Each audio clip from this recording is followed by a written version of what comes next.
ചില കാര്യങ്ങൾ എനിക്ക് പറയാനുണ്ട് എന്നതുകൊണ്ടാണ്.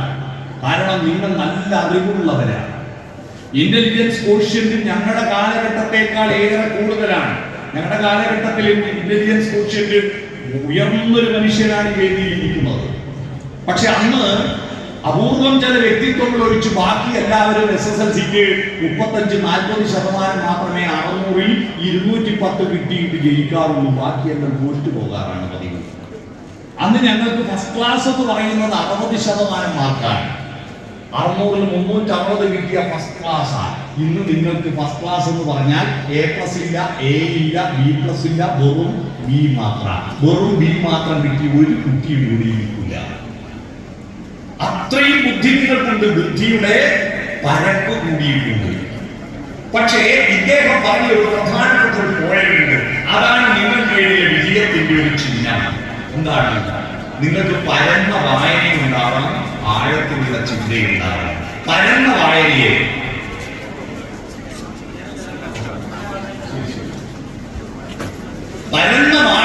നമുക്ക് ഗ്രാഫ് വരച്ചു നോക്കാം.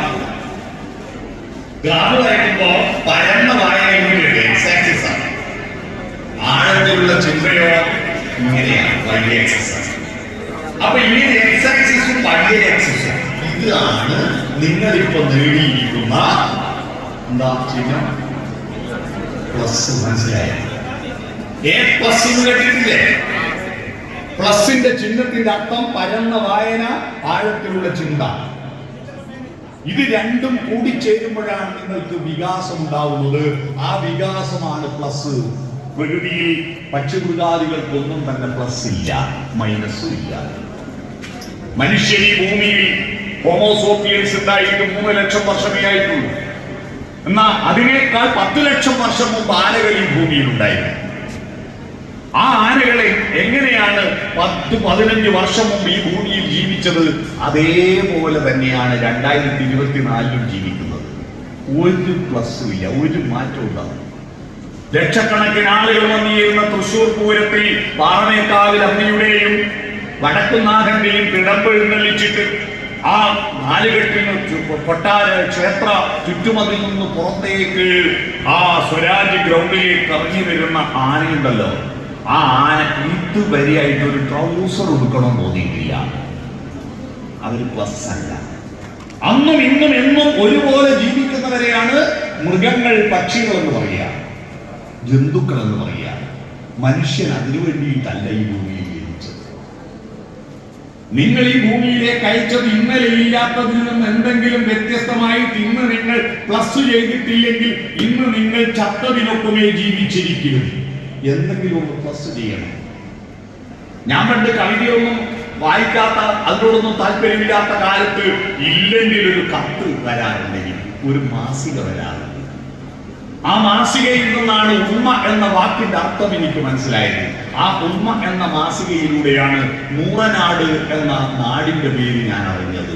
മൂറനാട് മോഹൻ എന്ന് പറയുന്ന ഒരാളുണ്ട്. അദ്ദേഹത്തിന്റെ ഒരു ലോകത്തെ ആദ്യത്തെ ചെറിയ മാസികയായിരുന്നു ഉമ്മ എന്ന മാസിക. ആ മാസിക സ്ഥിരമായിട്ട് എനിക്ക് അയച്ചു തരാറുണ്ടായിരുന്നു. അതിലൂടെയാണ് അദ്ദേഹത്തിനുള്ള വരുമെന്ന് പറഞ്ഞിരുന്നു. ഞാൻ വിളിച്ചിരുന്നു മൂറനാട് മോഹൻ. ആ കവിതകളിലൂടെയാണ് എന്റെ ആന്തരികമായിരിക്കുന്ന സർഗാത്മകത ഞാൻ പ്ലസ് ചെയ്തത്. നിങ്ങളുടെ അറിവ് IQ പ്ലസ് ചെയ്യുന്ന കൂട്ടത്തിൽ നിങ്ങളുടെ EQ പ്ലസ് ചെയ്തിട്ടില്ലെങ്കിൽ നിങ്ങളുടെ ജീവിതം മനുഷ്യന് വേണ്ടിയിട്ടുള്ളതല്ലാതാവുന്നു. എന്താണ് IQ? ബുദ്ധിശക്തിയുടെ വികാസം.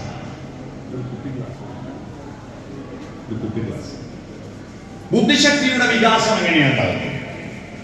നിങ്ങൾ പഠിച്ച ഉത്തരങ്ങളിൽ നിന്നല്ല, നിങ്ങളുടെ പാഠപുസ്തകങ്ങളിൽ നിന്നല്ല ബുദ്ധിശക്തിയുടെ വികാസം ഉണ്ടാവുന്നത്, നിങ്ങളുടെ ചോദ്യങ്ങളിൽ നിന്നാണ്. നിങ്ങൾ IQ കൂടിയിട്ടുണ്ടോ എന്നറിയണമെങ്കിൽ നിങ്ങൾ പഠിച്ച 1000 ഉത്തരങ്ങൾ നിങ്ങൾ പഠിച്ചിട്ടുണ്ടെങ്കിൽ 2000 ചോദ്യങ്ങൾ നിങ്ങൾ ചോദിക്കണം. പക്ഷെ നമ്മുടെ ഒരു കുഴപ്പം എന്താന്ന് പറഞ്ഞാൽ ചോദ്യം വായിക്കും, ഉത്തരം പഠിക്കും, അല്ലേ? ഇതെന്നെ തീർത്തണം.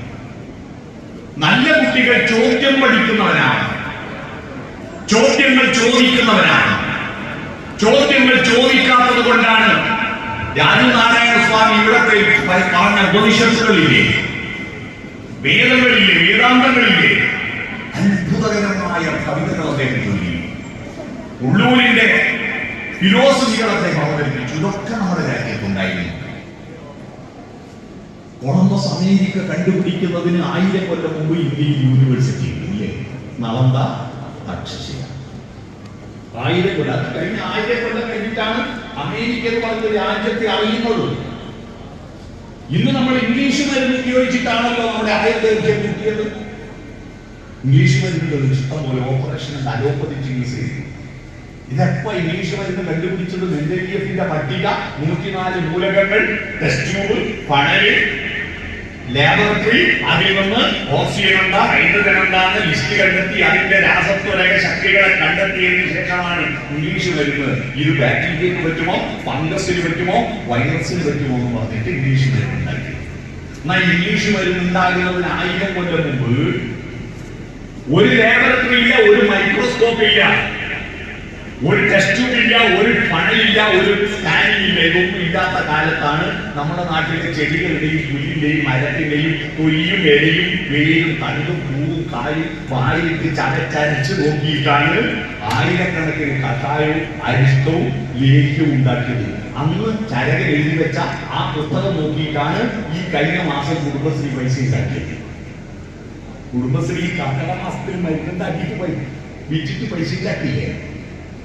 ആയിരക്കണക്കിന് വർഷം മുമ്പ് എഴുതി വെച്ച സാധനമാണ്. അന്നത്തെ ബുദ്ധിയ ഇതൊന്നും ഇല്ലാത്ത കാലത്തായി കണ്ടുപിടിച്ചത്. ചെറിയ ബുദ്ധിയ. നിങ്ങൾ ആലോചിച്ച് നോക്കൂ, അന്ന് ഈ ദൂരദർശിനി ഒന്നും ഇല്ലാത്ത കാലഘട്ടത്തിലാണ് ആകാശത്തെ നക്ഷത്രങ്ങൾക്ക് തിരുവാതിര എന്ന് പേരിട്ടില്ലേ? തിരുവാതിര, അശ്വതി ഭരണി, കാർത്തിക, രോഹിണി എന്ന് പേരിട്ടില്ലേ? ഈ ടെലസ്കോപ്പ് ഒന്നും ഇല്ലാത്ത കാലത്താണ് ഈ ആകാശത്തെ നക്ഷത്രങ്ങൾക്ക് പേരിട്ടത്. ആ നക്ഷത്രങ്ങൾ ഭൂമി സൂര്യനെ ചുറ്റുമ്പോ 12 സ്ഥലത്തുനിന്ന് ഫോട്ടോ എടുക്കുമ്പോഴുള്ള 12 ചിത്രങ്ങൾ അറിയാം. ഭൂമി സൂര്യനെ ചുറ്റുമ്പോ 12 സ്ഥലത്തുനിന്ന് നോക്കുമ്പോ ആ നക്ഷത്രങ്ങളെ കുത്തുകൾ യോജിപ്പിച്ചിട്ട് ചിത്രം വരച്ച 12 ചിത്രം കിട്ടും. ആ 12 ചിത്രത്തിന്റെ പേരാണ് ഈ മാസം ആകാശം നോക്കിയാൽ കിട്ടുന്ന ചിത്രം ഞണ്ടിന്റെ ചിത്ര. ഞണ്ടിന്റെ പേരാ കർക്കിടകം. മനസ്സിലായി? അടുത്ത മാസം നോക്കുമ്പോൾ കിട്ടുന്നത് സിംഹത്തിന്റെ ചിത്ര. അതാ സിംഹം, ചിഹ്നം. അതിന്റെ അപ്പുറത്തെ മാസം കന്യകയുടെ ചിത്രം കിട്ടും. അതാ കന്നി. അതിന്റെ അപ്പുറത്തെ മാസം തുലാസിന്റെ ചിത്രം കിട്ടും. ക്ലാസ് തുലാസി. അതാണ് തുലാ. തേടിന്റെ ചിത്രം കിട്ടിയ വൃശ്ചികം. വില്ലിന്റെ ചിത്രം കിട്ടിയ ധനുസ്. നർമ്മദാദേവിയുടെ വാഹനമായിരിക്കുന്ന മുഖം മുതലയും ഉടയും മത്സ്യവുമായിരിക്കുന്ന മകരമത്സ്യത്തിന്റെ ചിത്രം കിട്ടിയ മകരമാസം. പാത്രത്തിന്റെ ചിത്രം കിട്ടിയ കുംഭം. പരമീരിന്റെ ചിത്രം കിട്ടിയ മീനം. ആടിന്റെ ചിത്രം കിട്ടിയ മേടം. ആടിന് സംസ്കൃതത്തിൽ മേഷം എന്നറിയാം, അതാ മേടമായത്. പോത്തിന്റെ ചിത്രം കിട്ടിയ ഇടവം. ഭാര്യ ഭർത്താക്കന്മാര് അഭിമുഖരായിട്ട് സ്നേഹത്തോടെ ഇരുന്ന് വർത്തമാനം പറയുന്ന ചിത്രം കിട്ടിയ മിഥുനം. ഇതൊക്കെ അന്ന് ടെലിസ്കോപ്പ് ഒന്നും ഇല്ലാണ്ട് ആകാശത്ത് നോക്കി വരച്ചു വെച്ചിട്ട് ചിത്രങ്ങളെല്ലാം ഉണ്ടാക്കിയില്ലേ? എന്തൊരു ബുദ്ധിയായിരുന്നു. സ്കാനിങ് വിഷയം വരുന്നതിന് മുമ്പ് രാമായണത്തിൽ പറയുന്നുണ്ട്, വയറ്റിൽ കിടക്കുന്ന കുട്ടിക്ക് എപ്പോഴാണ് തലയിൽ മുടി വരിക, എപ്പോ നഖം ഉണ്ടാകുക, എപ്പോ ആണാകുക, എപ്പോ പെണ്ണാകുക, എപ്പോഴാ കൈയുണ്ടാകുക, എപ്പോഴാ കാലുണ്ടാവുക എന്ന് രാമായണത്തിൽ പറയുന്നു. സ്കാനിങ് ഒന്നും ഇല്ലാത്ത കാലത്ത് എഴുതിയ രാമായണത്തിൽ. ഒരു ബുദ്ധിയാണ് മക്കളെ. ഇത്രയും ബുദ്ധിയില്ലായിട്ട് നമ്മുടെ രാജ്യമെന്റെ അമേരിക്കയെ താരതമ്യം ചെയ്യുമ്പോൾ നമ്മൾ ഇതിനോട് പുറകോട്ട്. 140 കോടി ഇന്ത്യക്കാരുണ്ടായിട്ട് നമ്മൾ മെഡൽ പട്ടികയിൽ എത്രാമതാ? ഒളിമ്പിക്സിൽ കണ്ണൂർ ജില്ലയിലെ ആകെയുള്ള ജനസംഖ്യയേക്കാൾ കുറവുള്ള രാജ്യത്തിന് പോലും കിട്ടി 5-10 സ്വർണം. ഇന്ത്യക്ക് മൊത്തമായിട്ട് കിട്ടിയില്ല. അല്ലേ? അതൊക്കെ പോട്ടെ. ഇവിടെ ഇരിക്കുന്ന ഈ ഹോളിൽ ഈ സ്കൂളിലുള്ള ഏതെങ്കിലും ഒരു ആധുനിക ഉപകരണം ഇന്ത്യയെ കണ്ടുപിടിച്ചുണ്ടോ? നോക്കൂ. ഈ മൈക്ക് കണ്ടുപിടിച്ച് ഇന്ത്യയിലാണോ? ഈ വാച്ച് കണ്ടുപിടിച്ച് ഇന്ത്യയിലാണോ? ഈ ബൾബ് കണ്ടുപിടിച്ച് ഇന്ത്യയിലാണോ? പേന കണ്ടുപിടിച്ച് ഇന്ത്യയിലാണോ? കടലാസ് കണ്ടുപിടിച്ച് ഇന്ത്യയിലാണോ? അച്ചടി കണ്ടുപിടിച്ച് ഇന്ത്യയിലാണോ? പെയിന്റ് കണ്ടുപിടിച്ച് ഇന്ത്യയിലാണോ? സിമെന്റ് കണ്ടുപിടിച്ച് ഇന്ത്യയിലാണോ? കാർ കണ്ടുപിടിച്ച് ഇന്ത്യയിലാണോ?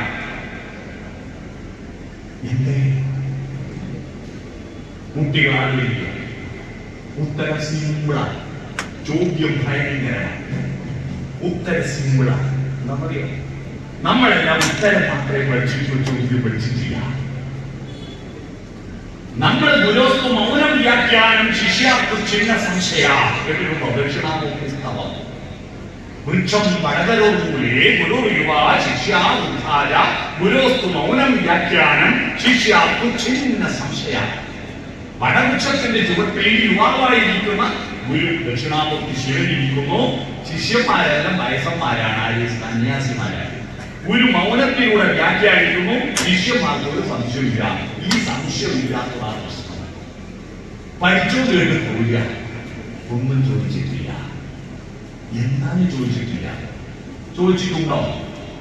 ചോദിച്ചിട്ടുണ്ടെങ്കിൽ ഞാനിപ്പോ 4 ചോദ്യം നിങ്ങളോട് ചോദിക്കാം. നിങ്ങൾ ഇതുവരെ ആ ചോദിച്ചിട്ട് ഉത്തരം എഴുതിയിട്ടുണ്ടെങ്കിൽ നിങ്ങൾക്ക് ഓരോ തരത്തിലും 5 ഉത്തരം